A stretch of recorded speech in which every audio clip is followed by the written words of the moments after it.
जीवन में केवल दो ही वास्तविक धन हैं, समय और सांसें। दोनों ही निश्चित और सीमित हैं, इसीलिए इसे समझदारी से खर्च करें। सुप्रभात, मैं हूं प्रतिबिंब शर्मा आपके साथ। सबसे पहले नजर मुख्य गतिविधियों पर। 2024-25 के लिए केंद्र शासित प्रदेश जम्मू और कश्मीर का बजट लोकसभा में हुआ पारित।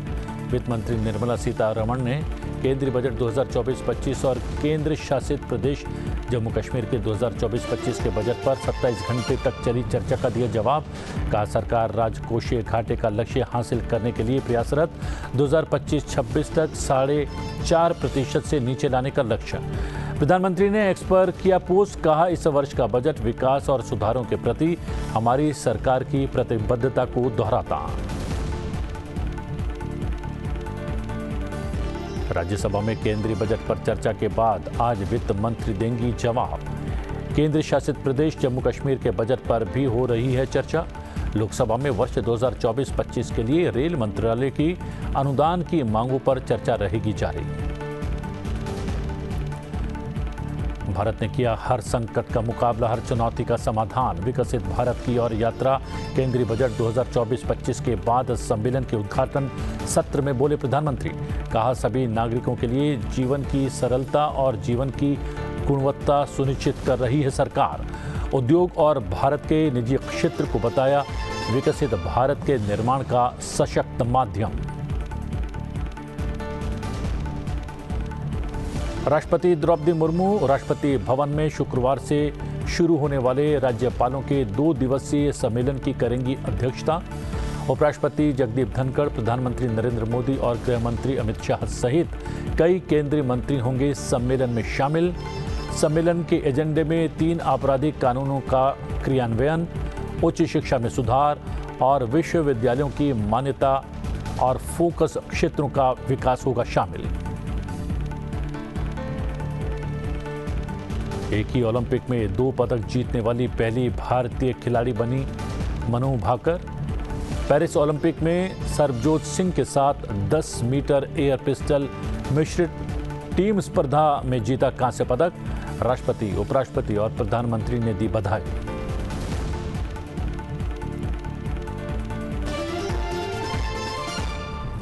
सुप्रभात में सबसे पहले नजर डालते हैं दोनों सदनों में आज के कामकाज पर और सबसे पहले जानते हैं लोकसभा के बारे में। आज लोकसभा में प्रश्नकाल के दौरान सदस्य विभिन्न मंत्रालयों से जुड़े प्रश्न पूछेंगे, जिसका उत्तर संबंधित मंत्रालय की ओर से दिया जाएगा। विभिन्न मंत्रालयों से जुड़े पत्र सभा पटल पर रखे जाएंगे। कार्य मंत्रणा समिति का दूसरा प्रतिवेदन प्रस्तुत किया जाएगा। उपभोक्ता मामले, खाद्य एवं सार्वजनिक वितरण मंत्रालय में राज्य मंत्री नीमूबेन जयंतीभाई बांभड़िया, खाद्य और सार्वजनिक वितरण विभाग, उपभोक्ता मामले, खाद्य और सार्वजनिक वितरण मंत्रालय से प्रधानमंत्री गरीब कल्याण योजना स्थायी समिति की सिफारिशों पर कार्यान्वयन से संबंधित वक्तव्य प्रस्तुत करेंगे। नागर विमानन मंत्री किंजरापू राममोहन नायडू भारतीय वायुयान विधेयक 2024 को पुनर्स्थापित करने का प्रस्ताव करेंगे। नियम 377 के अंतर्गत अविलंबनीय लोक महत्व के मामले उठाए जाएंगे। वर्ष 2024-25 के लिए रेल मंत्रालय के नियंत्रणाधीन अनुदान की मांगों पर आगे चर्चा तथा मतदान किया जाएगा। वर्ष 2024-25 के लिए शिक्षा मंत्रालय के नियंत्रणाधीन अनुदानों की मांगों पर आगे चर्चा तथा मतदान किया जाएगा। आइए अब जानते हैं राज्यसभा के कामकाज के बारे में। विभिन्न मंत्रालयों से जुड़े पत्र सभा पटल पर रखे जाएंगे। सड़क परिवहन और राजमार्ग मंत्रालय में राज्य मंत्री हर्ष मल्होत्रा सड़क परिवहन और राजमार्ग मंत्रालय की अनुदान मांगों 2023-24 के संबंध में स्थायी समिति की सिफारिशों के कार्यान्वयन के संबंध में अपना वक्तव्य देंगे। गृह मंत्री अमित शाह राजभाषा समिति के लिए निर्वाचन का प्रस्ताव देंगे। विभिन्न मंत्रालयों से जुड़े प्रश्न पूछे जाएंगे, जिसका उत्तर संबंधित मंत्रालयों की ओर से दिया जाएगा। वर्ष 2024-25 के लिए केंद्रीय बजट पर सामान्य चर्चा जारी रहेगी। वर्ष 2024-25 के लिए जम्मू कश्मीर संघ राज्य क्षेत्र के बजट पर सामान्य चर्चा जारी रहेगी।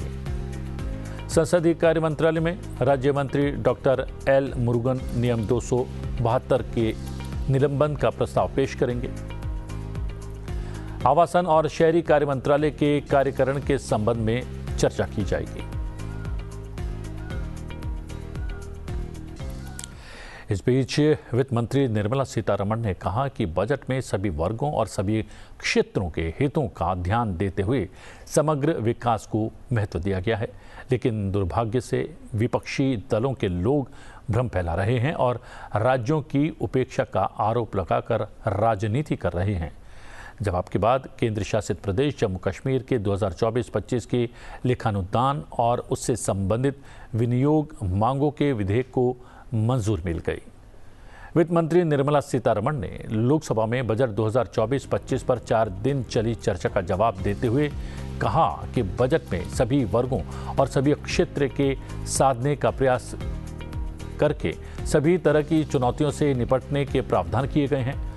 बजट व्यय यानी खर्च में 48,21,000 करोड़ रुपए का प्रावधान है, जो पिछले साल से 7.3% अधिक है।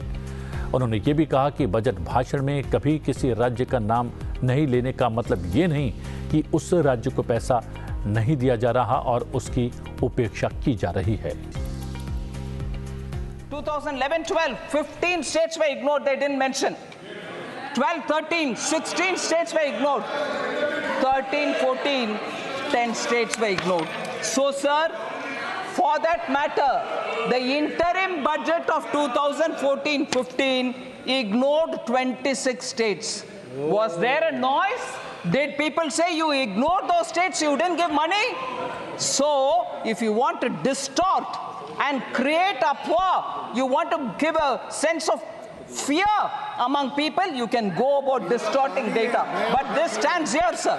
SC or ST or women ke allocation has gone up substantially.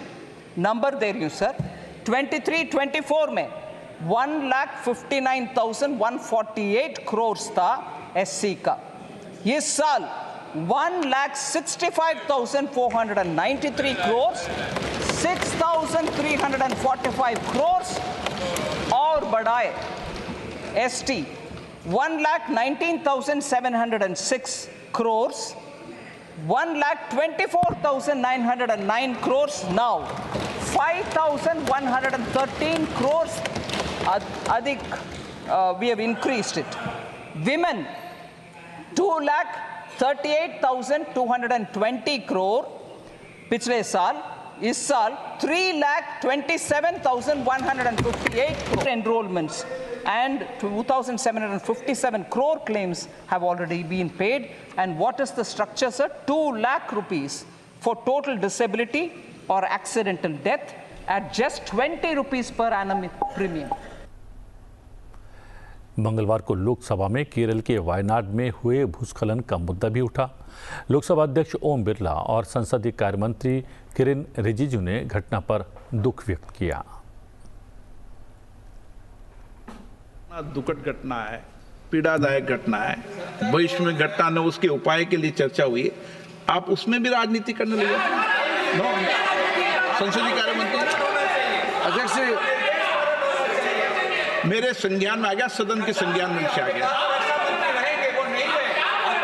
Sir, जैसा आपने कहा, कोई भी प्राकृतिक आपदा वो देश के लिए और सबके लिए बहुत ही गंभीर मसला होते हैं। So all the natural calamity is not only for Kerala but for everyone, it's a concern. Early morning, Honorable Prime Minister has sent the MOS, the minister who comes from Kerala, early morning, and he is already there coordinating with the agencies. Honorable Prime Minister has already spoken to the Chief Minister of Kerala, and the rescue and relief operation is already on. The matter raised by honorable members, including the leader of opposition and other members, sir आपके अनुमति से जैसे चाहते हैं हम लोग इसका correct information हम सदन में रख देंगे। ओके। राष्ट्रपति द्रौपदी मुर्मू राष्ट्रपति भवन में शुक्रवार से शुरू होने वाले राज्यपालों के 2 दिवसीय सम्मेलन की अध्यक्षता करेंगी। ये सम्मेलन राष्ट्रपति की अध्यक्षता में होने वाला राज्यपालों का पहला सम्मेलन होगा। सभी राज्यों के राज्यपाल सम्मेलन में भाग लेंगे। उपराष्ट्रपति जगदीप धनखड़, प्रधानमंत्री नरेंद्र मोदी, गृहमंत्री अमित शाह सहित कई केंद्रीय मंत्री सम्मेलन में हिस्सा लेंगे। सम्मेलन में नीति आयोग के उपाध्यक्ष और मुख्य कार्यकारी अधिकारी, प्रधानमंत्री कार्यालय, गृह मंत्रालय और कैबिनेट सचिवालय के वरिष्ठ अधिकारी भी हिस्सा लेंगे।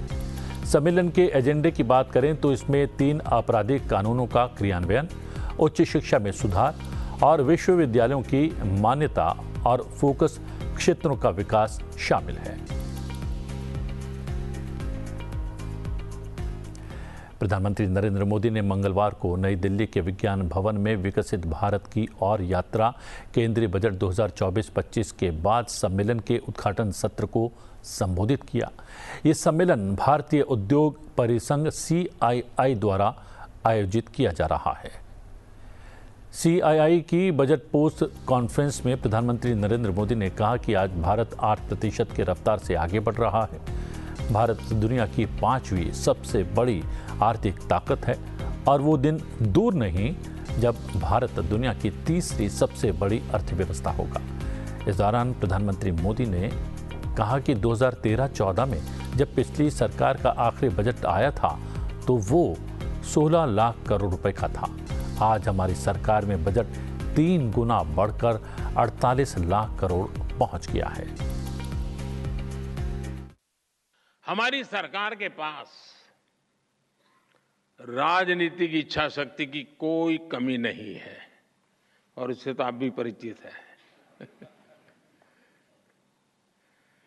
हमारे लिए देश और देशवासियों की आकांक्षाएं, उनके एस्पिरेशंस, ये हमारे लिए सर्वोपरि है। मैं इंडस्ट्री को, भारत के प्राइवेट सेक्टर को भी विकसित भारत बनाने का एक सशक्त माध्यम मानता हूं। मैं आप जैसे साथियों को, वेल्थ क्रिएटर्स को भारत की ग्रोथ स्टोरी का प्रमुख ड्राइविंग फोर्स मानता हूं और मैं लाल किले से भी गर्व के साथ इसका जिक्र करने में संकोच नहीं करता हूं। साथियों, पूरी दुनिया की नजर आज भारत पर है, आप सब पर है।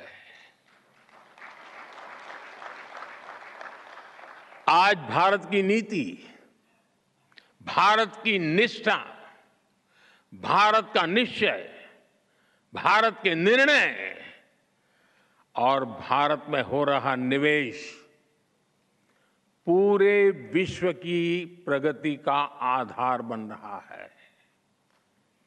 दुनिया भर के इन्वेस्टर्स यहां आने के लिए लालायित है। वर्ल्ड लीडर्स भारत को लेकर पॉजिटिविटी से भरे हुए हैं। ये भारत की इंडस्ट्री के लिए बेहतरीन मौका है, गोल्डन चांस है। हमें इस मौके को गंवाना नहीं है। मैं गत 10 वर्ष के अनुभव के आधार पर और विश्व की स्थितियों को बारीकी से जानने के बाद मैं पूरे विश्वास के साथ कहता हूं कि देश जब आजादी की शताब्दी मनाएगा, भारत की आजादी के जब 100 साल होंगे, वो शताब्दी हम विकसित भारत के रूप में मनाएंगे।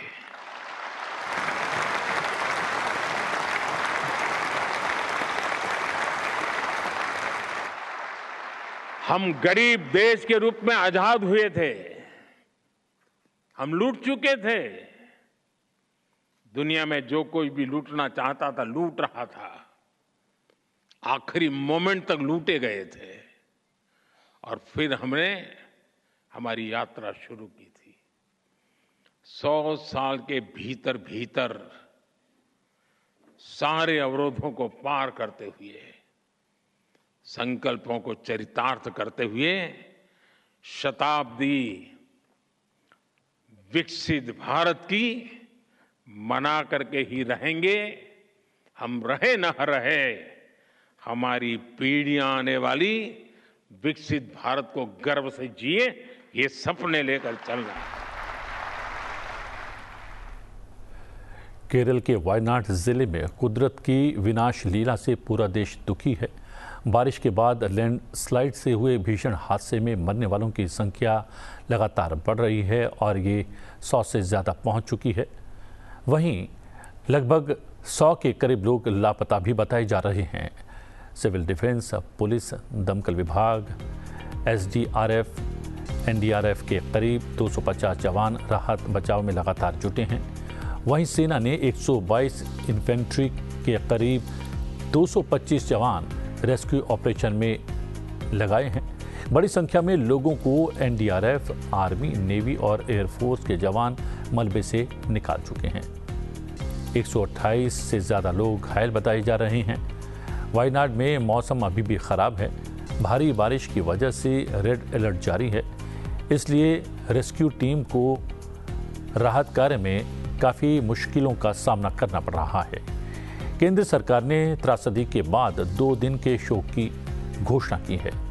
केरल के वायनाड जिले में बचाव अभियान के लिए भूस्खलन के कारण मुंडकई, चोरनमाला, अट्टामाला और नूलपूजा गांव का संपर्क लगभग टूट गया है। जिला अधिकारियों के अनुसार भूस्खलन के मद्देनजर कई परिवारों को विभिन्न शिविरों या उनके रिश्तेदारों के घरों में ले जाया गया है।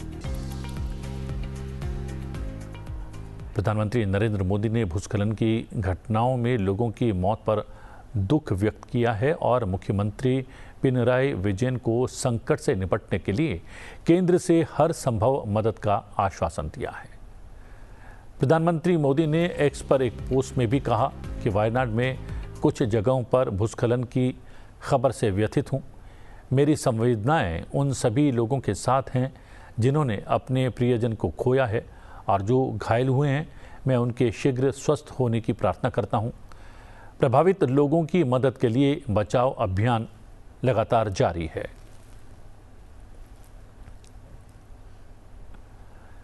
वियतनाम के प्रधानमंत्री फाम मिन चिन मंगलवार की रात नई दिल्ली पहुंच गए।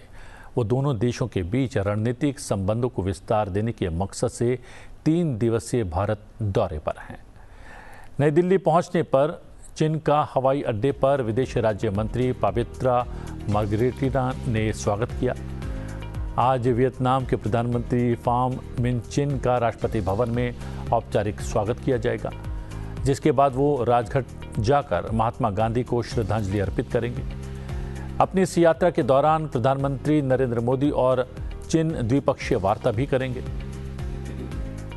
वियतनाम के प्रधानमंत्री का राष्ट्रपति द्रौपदी मुर्मू और उपराष्ट्रपति जगदीप धनखड़ से भी मिलने का कार्यक्रम है।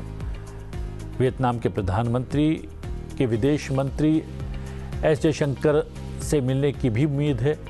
भारत और वियतनाम के बीच सदियों पुराने ऐतिहासिक और सभ्यतागत संबंध हैं, जो सितंबर 2016 में प्रधानमंत्री नरेंद्र मोदी की वियतनाम यात्रा के दौरान एक व्यापक रणनीतिक साझेदारी तक बढ़ गए हैं। भारत वियतनाम को अपनी एक्ट ईस्ट नीति का एक प्रमुख स्तंभ और अपने इंडो पैसिफिक विजन में एक महत्वपूर्ण साझेदार मानता है। और बात कर लेते हैं पेरिस ओलंपिक की। पेरिस ओलंपिक में भारतीय निशानेबाज मनु भाकर और सरबजोत सिंह ने पेरिस ओलंपिक में 10 metre air pistol mixed team स्पर्धा में भारत के लिए दूसरा कांस्य पदक जीता है। मनु भाकर एक ही ओलंपिक में 2 पदक जीतने वाली पहली भारतीय खिलाड़ी भी बन गई हैं। पेरिस ओलंपिक में मनु भाकर और सरबजोत सिंह ने मंगलवार को मिश्रित 10 मीटर एयर पिस्टल शूटिंग स्पर्धा में दक्षिण कोरियाई जोड़ी ओह ये जिन और ली वोन हो को 16-10 से हराकर कांस्य पदक जीता। मनु भाकर और सरबजोत ने क्वालिफायर में 580 अंक जुटाकर तीसरा स्थान हासिल किया, जबकि कोरियाई जोड़ी 579 अंक के साथ चौथे स्थान पर रही। इस जीत के साथ मनु भाकर ने ओलंपिक कि एक ही संस्करण में 2 पदक जीतने वाली पहली भारतीय एथलीट बनकर भारतीय खेलों के इतिहास में अपना नाम स्वर्ण अक्षरों में दर्ज करवा लिया है। इस एक पदक के साथ मनु भाकर एक ही ओलंपिक खेल में 2 पदक जीतने वाली स्वतंत्र भारत की पहली एथलीट भी बन गई हैं। वहीं दूसरी ओर सरबजोत सिंह ने अपना पहला ओलंपिक पदक जीता है। राष्ट्रपति द्रौपदी मुर्मू, उपराष्ट्रपति जगदीप धनखड़ और प्रधानमंत्री नरेंद्र मोदी ने निशानेबाज मनु भाकर और सरबजोत सिंह को पेरिस ओलंपिक खेलों में 10 मीटर एयर पिस्टल मिश्रित टीम स्पर्धा में कांस्य पदक जीतने पर बधाई दी है।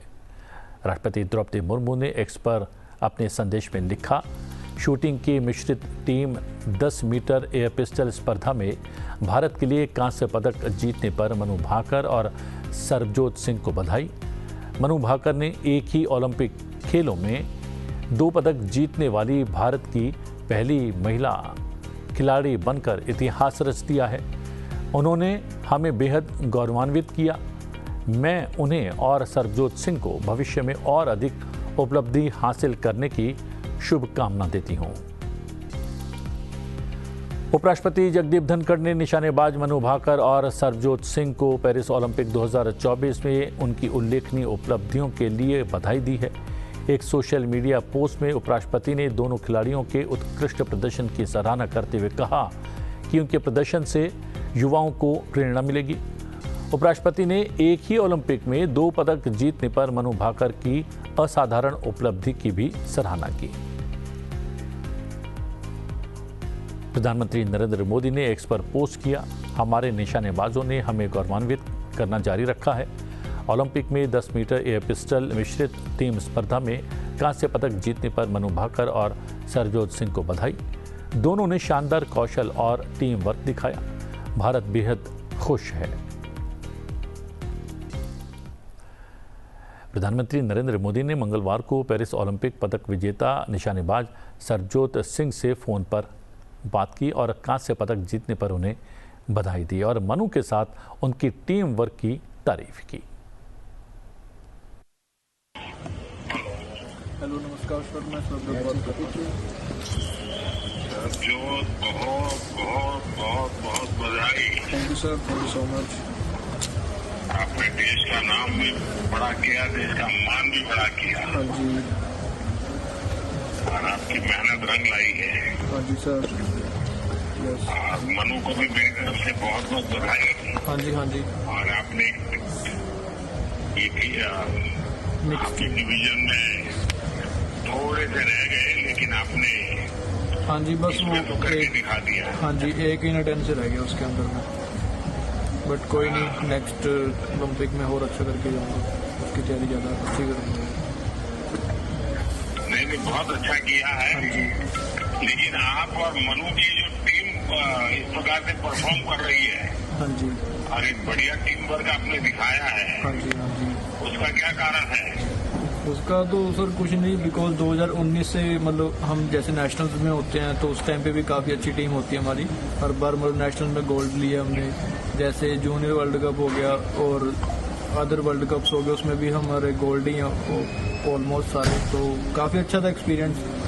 और नेक्स्ट टाइम होप करूँगा इससे अच्छा आपको मतलब गोल्ड लेके दिखाऊँ। नहीं, आप करोगे, मुझे पूरा विश्वास है। आप मेहनत भी कर रहे हैं और लगन से कर रहे हैं। Yes sir. तो मनु कहाँ बाहर गए हैं? सर उसका भी डोप टेस्ट चल रहा है। अच्छा। हाँ जी।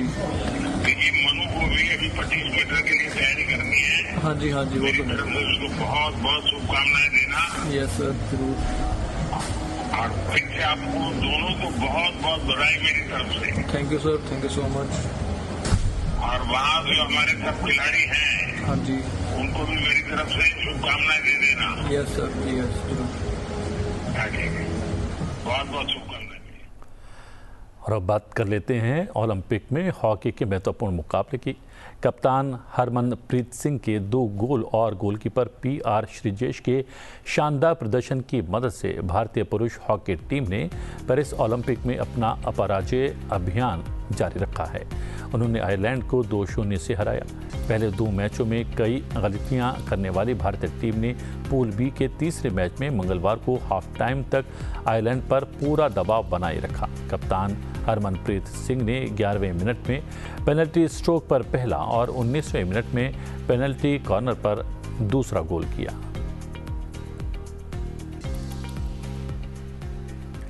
विश्व धरोहर समिति का 46वां सत्र सफलतापूर्वक संपन्न हो गया है। भारत मंडपम में आयोजित इस वर्ष का सत्र एक ऐतिहासिक आयोजन रहा। पहली बार भारत ने इस अंतर्राष्ट्रीय सम्मेलन की मेजबानी की। समापन समारोह में केंद्रीय संस्कृति और पर्यटन मंत्री गजेंद्र सिंह शेखावत, विश्व धरोहर समिति के अध्यक्ष विशाल वी शर्मा, विश्व धरोहर समिति के निदेशक लाजारे एलोंड्रो आसोमो, यूनेस्को और अन्य प्रमुख गणमान्य व्यक्ति उपस्थित थे।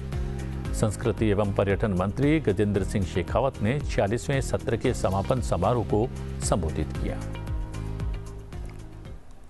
Among the several exhibitions put up at the venue, mainly for the benefit of the participant, one of the most important was the one displaying various historical objects from different parts of India that was smuggled out of the country and have in recent decades been returned back to our country. This exhibition presented 25 such objects along with the moving stories behind the repatriation. I take this opportunity to congratulate Ministry of Culture for having launched Project Pari, being executed by Lalit Kala Academy and National Gallery of Modern Art, that seeks to bring forth public art that draws inspiration from millennia of artistic heritage, while incorporating modern themes and techniques. Over 200 artists from across India came together to give wings to their artistic imagination via wall paintings, murals, and sculptures, many of which either draw inspiration from tangible and intangible heritage of our nation. Shillong chamber choir की शानदार प्रस्तुति के साथ विश्व धरोहर समिति के 46वें सत्र का समापन हो गया है। चलते चलते आपको छोड़े जाते हैं इसी प्रस्तुति के साथ। मुझे दीजिए आज्ञा, लेकिन बने रहिए संसद टीवी के साथ। नमस्कार।